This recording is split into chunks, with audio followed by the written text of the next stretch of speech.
lo que les voy a proponer hoy es repasar 5 hitos de este 2024 que nos muestran que efectivamente Occidente es una civilización en crisis.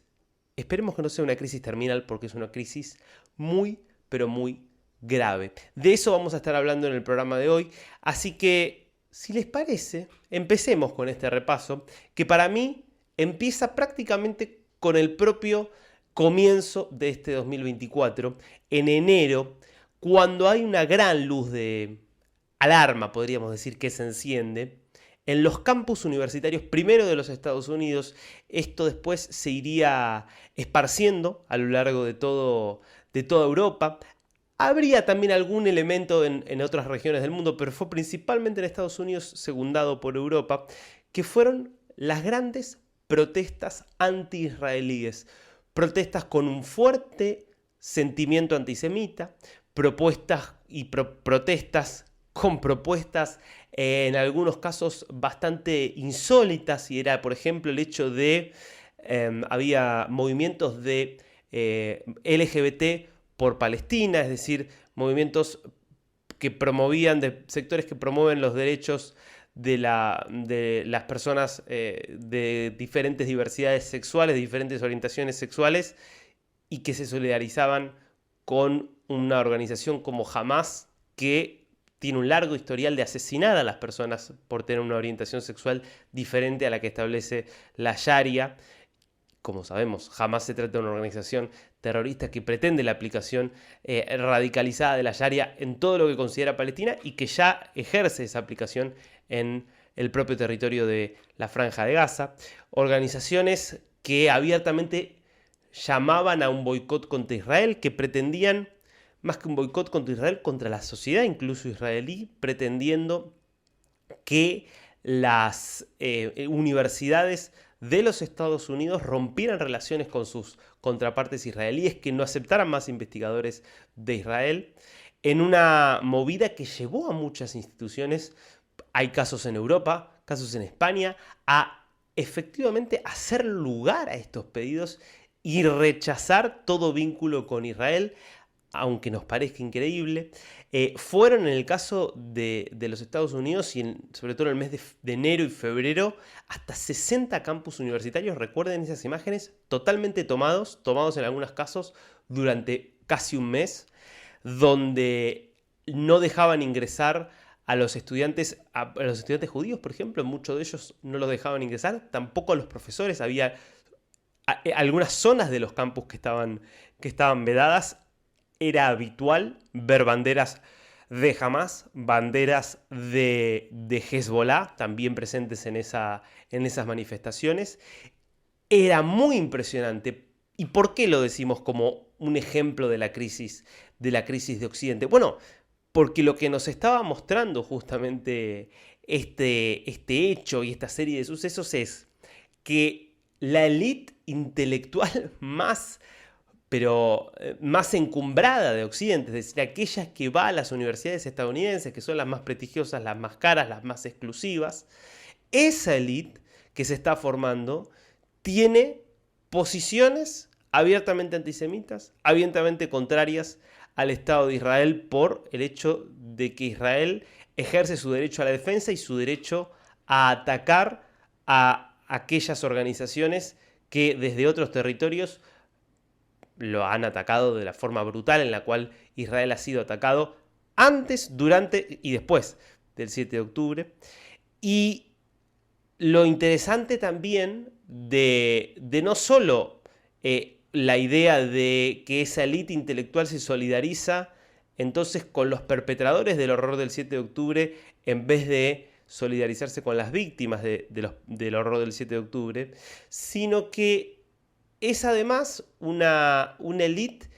que maneja los niveles de inconsistencia de los que hablábamos antes, es decir, que al mismo tiempo que defiende la diversidad sexual y la diversidad religiosa, termina alineada con una organización que rechaza toda esa forma de diversidad. Impresionante además también porque fue un testimonio de la reacción absolutamente desquiciada del sistema. ¿Por qué? porque esos podían ser solo los estudiantes. Lo que pasa es que las propias universidades se rehusaban en muchos casos a echar a los estudiantes, a desalojar a los campus que promovían estas ideas y que discriminaban a los judíos. Y cuando fueron citadas a declarar las rectoras de las principales universidades, esto empieza sobre todo en Columbia, pero se ve también en Pensilvania, se ve en otras universidades de lo que se conoce la Ivy League, algunas de estas rectoras terminan diciendo, bueno, no sé si podemos afirmar que viola las reglas internas de la universidad decir que hay que cometer un genocidio contra los judíos. Así, literalmente, como lo están escuchando. Qué testimonio potente de que hay por lo menos una élite intelectual que en buena parte de Occidente está totalmente perdida respecto de cuáles son sus prioridades y de cuáles son, en definitiva, los valores que defienden. Si pasamos al segundo hito de lo que es un año donde termina de consagrarse la crisis occidental, como hacía tiempo no lo veíamos, habría que hablar de lo que pasó el 29 de julio de 2024 con el asesinato de 3 niñas en la ciudad de Southport, Inglaterra. Me estoy refiriendo a niñas de 6, 7 y 9 años asesinadas por un joven de 17 años, Axel Rudakubana. Ese asesinato da lugar a múltiples protestas, a un verdadero estallido de los más grandes de los que ha habido en el Reino Unido en décadas. ¿Por qué? Porque la noticia que rápidamente empieza a esparcirse por redes sociales es que el atacante era un inmigrante que había cometido el hecho como un acto terrorista en nombre del Islam.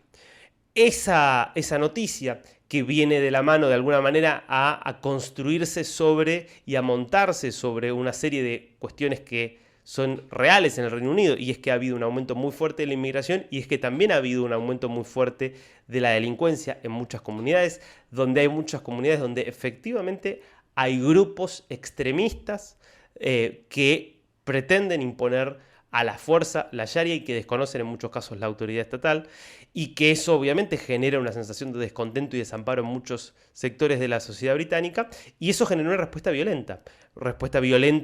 de, por ejemplo, prender fuego lugares de asilos de refugiados, respuesta violenta de atacar centros islámicos. Y lo interesante es que lo que hizo el gobierno británico fue decir, bueno, en primer lugar, todo esto que se informó sobre el caso es una fake news. Son fake news que están exacerbadas por la extrema derecha, porque lo primero que se dijo fue, no eres el joven que realizó este ataque, no era inmigrante y no era musulmán, y ni siquiera se puede hablar de un acto terrorista. Es decir, la idea era básicamente que era un joven que no tenía nada que ver con el Islam, nada que ver con la inmigración y nada que ver con el terrorismo. Y que entonces solamente estaba haciendo esos disturbios estaban siendo alentados por la extrema derecha violenta y fascista. Que pueda haber elementos de extrema derecha violentas y fascistas, nadie lo duda, y que esos elementos aprovecharon la situación, tampoco nadie lo duda. Lo impactante del caso es cómo termina resolviéndose. Y es que, en definitiva, se termina probando que Rudakubana, este joven de 17 años, no era inmigrante, pero era hijo de inmigrantes de Ruanda. Que es verdad, la familia en la que él había crecido era una familia cristiana, pero resulta que le encontraron en la casa manuales de terrorismo de Al-Qaeda, con lo cual, en definitiva, no era inmigrante, pero era hijo de inmigrantes, y más allá de si él había crecido no en una familia musulmana, había cometido el acto inspirado en los ideales terroristas islamistas de Al-Qaeda, con lo cual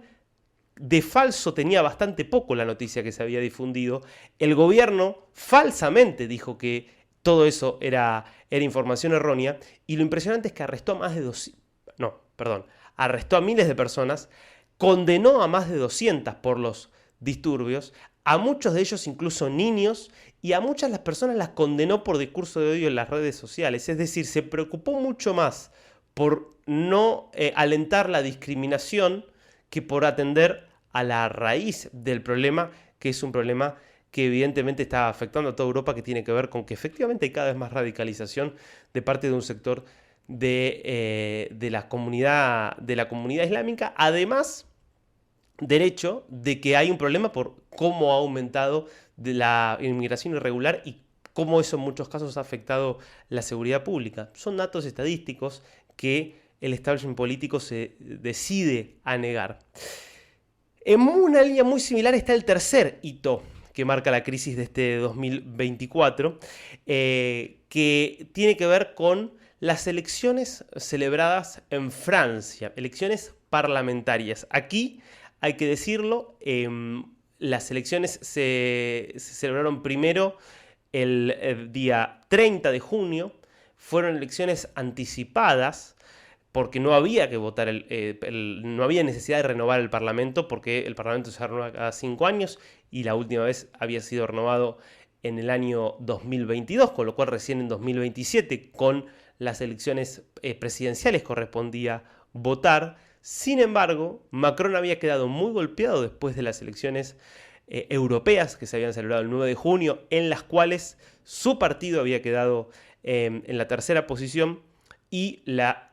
llamada extrema derecha de la agrupación nacional que conduce Marine Le Pen había sido la fuerza más votada. Como ya no tenía mayoría en el Parlamento, él creyó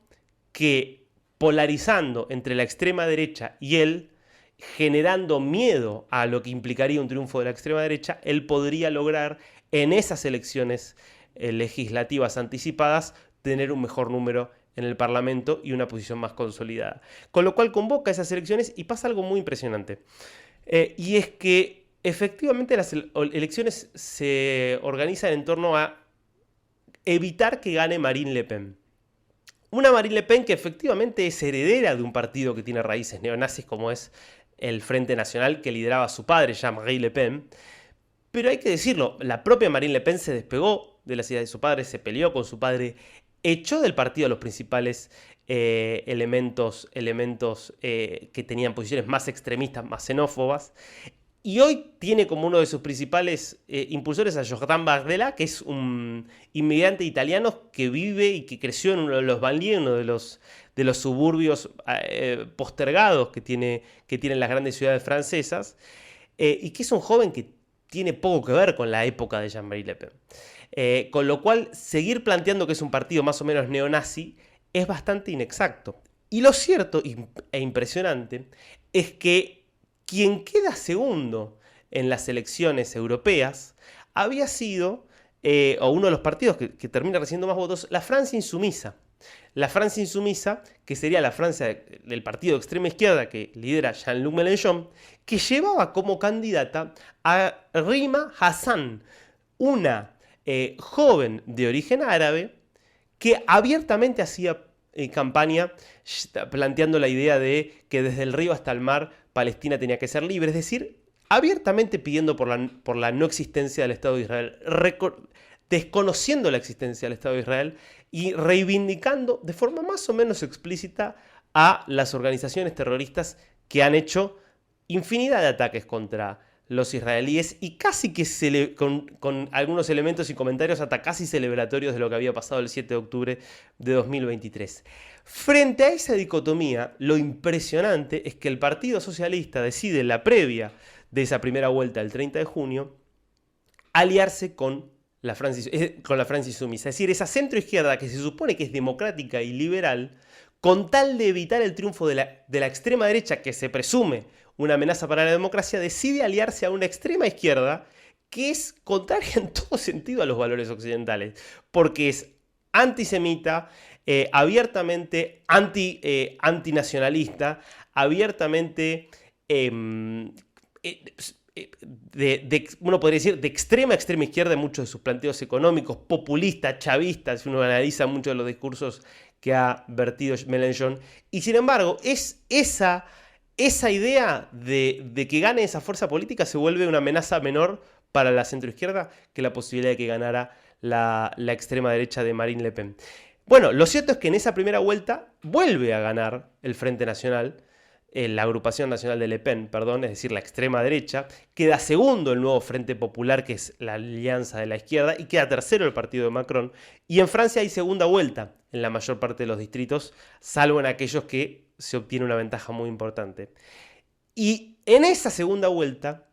Macron decide hacer una alianza tácita de vuelta con la izquierda para impedir que gane la extrema derecha. Y lo que termina ocurriendo es que a través de eso y de las características del sistema electoral, termina quedando primero como fuerza más votada el nuevo Frente Popular, es decir, el grupo que estaba liderado por esta extrema izquierda pro-palestina. Queda segundo el partido de Macron y tercero el Frente Nacional. Esto en términos de la cantidad de bancas. Si uno lo mirara por la cantidad de votos, en realidad la fuerza más votada fue la Agrupación Nacional del Le Pen. Lo interesante de esta historia es que, obviamente, este Congreso igual queda partido en tres, absolutamente fragmentado. Con muchas dificultades logra Macron imponer a Michel Barnier como primer ministro en septiembre, un primer ministro que en Francia necesita tener el apoyo del Parlamento para gobernar, y dura 3 meses en el cargo, por esta inestabilidad absoluta en la que queda Francia. Y recién hace algunos días impone a François Bayrou como primer ministro. Habrá que ver por cuánto tiempo, porque una moción de censura lo terminó echando a Barnier, que obviamente tuvo enormes dificultades para gobernar, ni siquiera pudo impulsar un proyecto de presupuesto, y la sensación es que Bayrou, que también es un moderado como lo era Barnier, queda en la misma situación. Ahora fíjense cómo, para evitar el triunfo de una extrema derecha que se acusa de ser algo que por lo menos no está claro que sea, se termina oscilando entre darle el poder a extremistas de izquierda o el caos, que es en definitiva la situación en la que está hoy Francia. Díganme si ese no es el testimonio de una crisis profunda de la política y del establishment occidental tal como lo conocemos. Cuarto hito de este 2024, y seguimos de alguna manera hablando de la situación en Oriente Medio y cómo eso impactó en Occidente, y me quiero referir aquí a la orden de captura dictada por la Corte Penal Internacional contra Benjamin Netanyahu, el primer ministro de Israel, y contra Yoav Gallant, el ex ministro de Defensa, pero ministro de Defensa durante buena parte de la ofensiva de Israel en Gaza contra Hamas. Ya el 20 de mayo de 2024, el fiscal ante la Corte Penal Internacional, Karim Khan, había solicitado a la Corte Penal Internacional que se dicten estas alertas para que fuera arrestado, y el 21 de noviembre la Corte confirma este pedido. Fíjense qué interesante, varias cuestiones para analizar. Primero, el mismo fiscal ante la Corte que tiene sobre la mesa desde hace cerca de 5 años un pedido y una investigación prácticamente armada para pedir la captura internacional de Nicolás Maduro por las violaciones gravísimas a los derechos humanos cometidas por Maduro en Venezuela, se niega sistemáticamente a pedirla, a pesar de todas las evidencias que hay por organismos internacionales, por los propios venezolanos, de lo que son todas las violaciones a los derechos humanos que se pueden cometer, que las ha cometido el régimen de Maduro dentro de Venezuela. Y al mismo tiempo que no hace eso, al mismo tiempo que decidió no investigar tantos de los crímenes que se han cometido en los últimos años, en las últimas décadas, al mismo tiempo que, por ejemplo, nunca se hizo nada con Irán, que es cierto que Irán no acepta la jurisdicción de la Corte Penal Internacional, pero que sí es cierto que ha cometido crímenes contra un montón de países miembros de la Corte Penal Internacional, que podríamos decir incluso de los atentados, por ejemplo, impulsados por Irán en Argentina y en tantos otros lugares. Sin embargo, tampoco, ni siquiera tiene investigaciones abiertas ningún miembro de la República Islámica de Irán. Ahora, contra el primer ministro de Israel, que es un primer ministro democráticamente elegido por su país, que en definitiva lo que hace como el jefe en última instancia del ejército israelí es llevar adelante una guerra que no inició Israel, una guerra que fue inaugurada por un crimen atroz y una matanza atroz como la que cometió Hamas, y que podrá haber cometido un montón de errores Israel, excesos, un montón de cosas que se puedan decir respecto de la guerra tal cual la llevó adelante Israel, pero que en definitiva combatió siempre organizaciones terroristas que nunca dejaron de atacarlo, y que en el caso de Hamas nunca dejaron de tener de rehenes en este momento a 100 personas que continúan en las garras de Hamás en Gaza. Si uno mira los parámetros que se toman para plantear que Israel está cometiendo un genocidio, lo que habría que entonces llegar a la conclusión de que todos los países que han librado guerras sangrientas a lo largo de la historia cometieron genocidios. Empezando, por ejemplo, por los aliados que en su búsqueda de derrotar al nazismo, bueno, dispararon una cantidad extraordinaria de bombas y mataron, por ejemplo, a millones de alemanes, a millones de civiles alemanes en muchos de esos ataques. A nadie se le ocurriría plantear que Churchill, Roosevelt y Roosevelt fueron genocidas por esas enormes cantidades de muertes civiles que llevaron adelante durante la Segunda Guerra Mundial, porque se entiende que en una guerra contra, sobre todo, países, organizaciones, donde la sociedad civil está de alguna manera tan mezclada con aquellos que son combatientes, es inevitable que mueran un número muy importante de civiles. Pero, en este caso, como es Israel y como Occidente decidió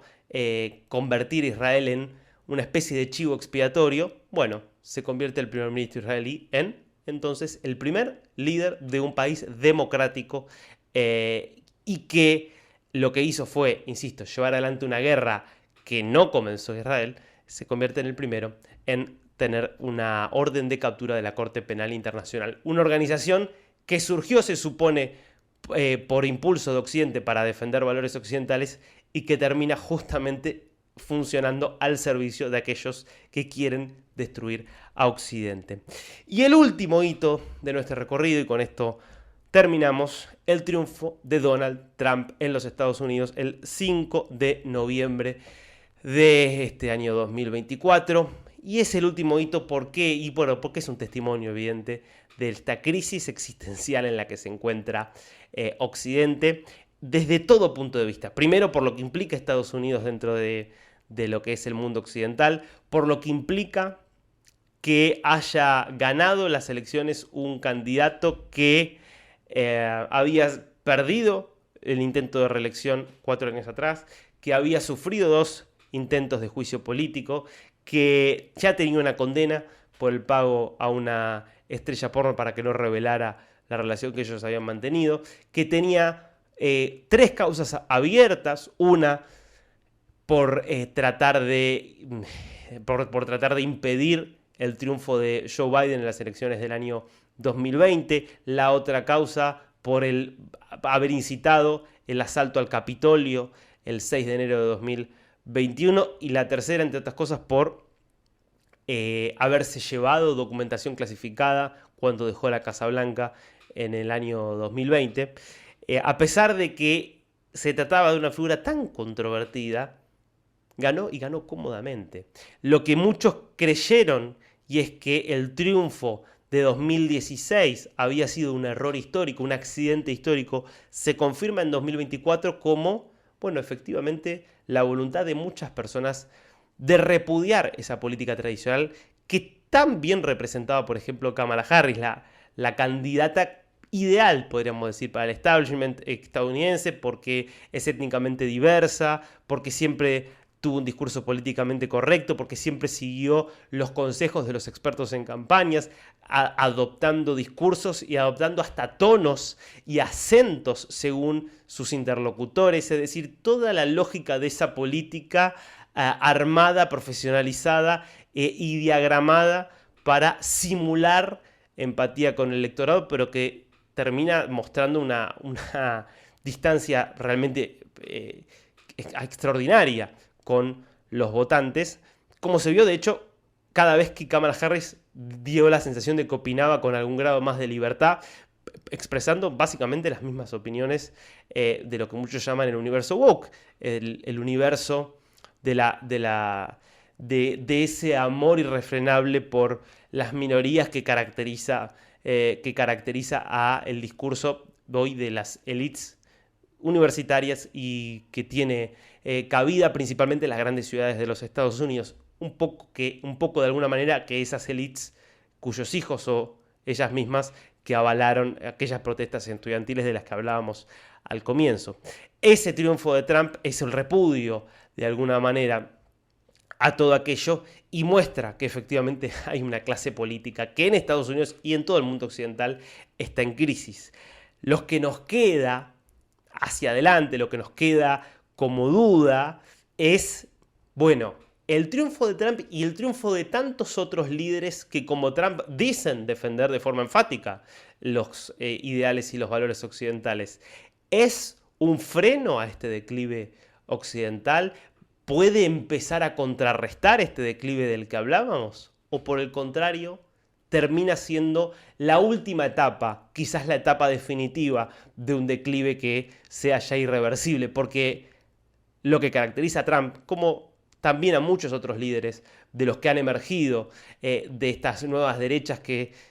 se oponen al orden de cosas en el mundo, al statu quo en el mundo y que proponen reformarlo, recuperando, si se quiere, valores perdidos, es una concepción muy autoritaria del poder, muy populista, que en definitiva va en contra de algunos de los valores que también son esenciales, como la idea del liberalismo político, que es un invento exclusivo de Occidente. No sabemos cuál de las dos respuestas será, pero la verdad es que si uno mira los antecedentes, no hay demasiadas razones para ser optimistas.